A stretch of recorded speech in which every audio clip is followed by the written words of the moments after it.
Hello દોસ્તો, મારો last topic હતો સેવિંગ્સ વર્સેસ ઇન્વેસ્ટમેન્ટ. એ તમે જોયું હશે. Myself again SC for SC, that is Sachin Chaturvedi for senior citizen. એમાં એક વર્ડ હતો ઇન્વેસ્ટમેન્ટ. સેવિંગ વિશે તો તમે જાણ્યું, પણ વોટ ઇઝ એન ઇન્વેસ્ટમેન્ટ?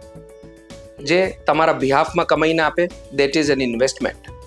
એટલે તમારો પૈસો તમારા વતી વર્ક કરે.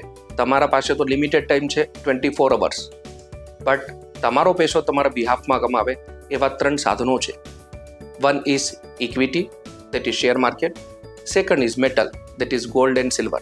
And third is the real estate. જે બેલેન્સ શીટ આઇટમ્સ કહેવાય છે, પણ આપણે આખી જિંદગી P&L એકાઉન્ટમાં કાઢી નાખીએ છીએ. એટલે આપણે સેવિંગ કરતા હોઈએ છીએ નોર્મલી, ઇન્વેસ્ટમેન્ટ નથી કરતા હોતા. જો તમને આ વિડીયો ગમ્યું હોય તો like, share, follow CA.Sachin Chaturvedi.